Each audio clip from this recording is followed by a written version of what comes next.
bienvenue dans Musique Chronique. Le croustillant de la musique cette semaine, c'est l'info secrète, l'interview de Slimy, le nouvel album de The Fray et du nouveau pour Tina Arena.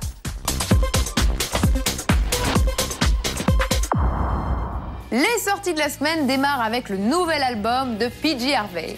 A Woman, A Man Walk By est le deuxième album coécrit et co-interprété avec John Parrish, 12 ans après le premier. Alors John, c'est le complice musical de toujours de PJ Harvey. Le résultat détonne par le renouvellement perpétuel de leur musique. Il est très créatif, calme et parfois carrément déjanté et passe donc de la douceur à la brutalité. Le single s'appelle Black Hearted Love. Autre sortie, autre style. Cette semaine, Tina Arena propose une compilation de ses chansons en français et en anglais. Baptisé le best-of et le meilleur, on y retrouve I Want to Know What Love Is, Aller plus haut ou encore Aimer jusqu'à l'impossible. Je sais, je suis mauvaise. Et oui, le temps passe et on réalise soudain que notre salle de bain a eu droit souvent à ces titres. Tina, tu es incontournable. Le nouveau single du moment s'appelle Cette vie.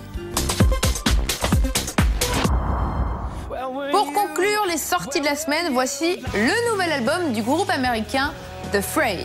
Leur musique est un mélange de piano rock et de guitare électrique. Ce groupe a gagné en popularité, notamment grâce à leurs titres diffusés dans de nombreuses séries, comme Scrubs, Les Frères Scott et Grey's Anatomy. Leur nouveau single, You Find Me, est d'ailleurs la bande originale de la saison 5 de Lost. Mention spéciale, attention, pour la voix grave et légèrement écorchée du leader Isaac Slade.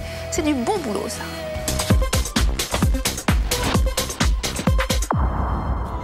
Slimy n'est mince que par sa taille, car son talent, lui, est immense. Bon, ok, cette présentation manque un peu d'originalité, mais le fou rire qui nous a gagné lors de notre rencontre, lui, n'en a pas manqué. Bonjour Slimy. Bonjour. Bienvenue dans Musique Chronique. Je suis content d'être là, c'est chouette. Alors, moi, quand j'ai su que j'allais t'interviewer, tout de suite, on m'a dit que tu avais deux points communs avec Lily Allen. Le premier, c'est que tu as repris Womanizer. Le deuxième, c'est que tu as fait un carton sur Internet. Pour le reste, j'ai besoin que tu me racontes. Ce qui est drôle avec Womanizer, c'est que je l'ai vraiment repris au tout début, en fait. Et donc, je l'ai posté sur mon MySpace. On a fait une reprise avec Phil, mon guitariste. Donc, on enregistrait l'album à Saint-Etienne. Et dès que je l'ai mis sur Internet, en fait, ça a vraiment fait un buzz énorme. Et il y a eu effectivement Perez Hilton qui l'a repris sur son blog. Perez Hilton, qui a un blog à Los Angeles, méga connu. Tout. Au départ, tu as gagné un concours dans ton école. Exactement. Et c'est comme ça que tout a commencé. En fait, c'était un concours, donc je viens de Saint-Etienne. J'ai gagné un petit concours vraiment sans prétention, un truc. Et donc, j'ai eu la chance d'enregistrer dans un studio. Donc, je me suis dit où je vais aller, je savais pas. Et donc, j'ai écrit cette chanson One Life. Exactement. Et donc, je suis arrivée chez Fit dans son home studio. Fit, c'est ton guitariste. Exactement. Et je le connaissais pas, en fait. Et je suis arrivée là-bas avec une amie du lycée qui avait gratté 3 accords. On a enregistré One Life. Il a été vraiment surpris. Donc, après, on a continué à se voir et on a fait les compos ensemble du reste de l'album. D'accord. Alors, parle-nous un peu de Wake Up, qui est ton single, il y a eu un clip. Comment t'es venue cette chanson? Wake Up, bizarrement, j'étais dans ma chambre, je me souviens, et le jour où je l'ai écrit, c'est un peu grâce à mes petites sœurs, elles chantonnaient des choses derrière, et j'ai eu une idée, j'ai écrit Wake Up, et c'est vraiment une des chansons qui est venue. Moi, quand j'écris une chanson, ça vient directement, en fait. J'ai un peu inversé les rôles, en fin de compte. Il y a souvent les gens sérieux qui disent aux autres, faut se réveiller et tout, vous êtes tout le temps dans le rêve. Là, c'est un peu l'inverse. C'est plus les autres qui disent aux gens sérieux de se réveiller. J'avais envie de ça, de garder le côté un peu enfant et d'avoir des paroles un peu aussi sérieuses et allez, réveillez-vous.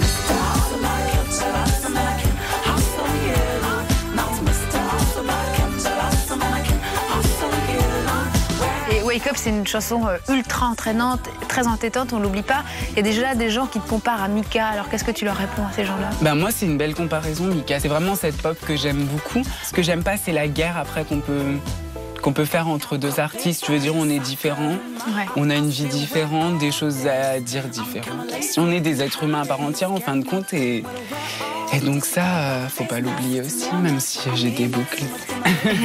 Dernière question, pour notre ami Bernard Lavilliers, la musique est un cri qui vient de l'intérieur.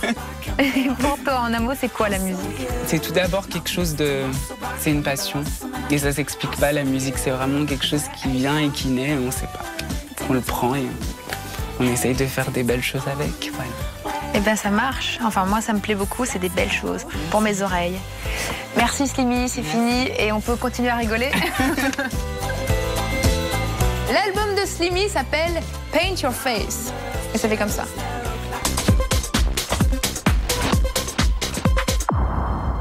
Ce n'est plus un secret, Gwen Stefani et les garçons de No Doubt se sont reformés l'année dernière et préparent d'ailleurs un album pour 2010.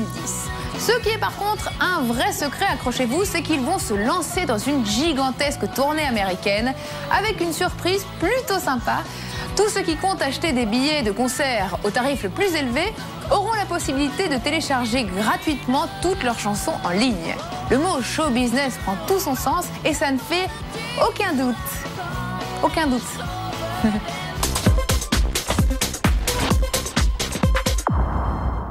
Musique Chronique, c'est terminé pour aujourd'hui. À très vite sur W9. Alors par contre, j'ai pas de chute. Est-ce que quelqu'un a une idée? Oui, moi j'ai une chute. Voilà. Ça va? Au revoir.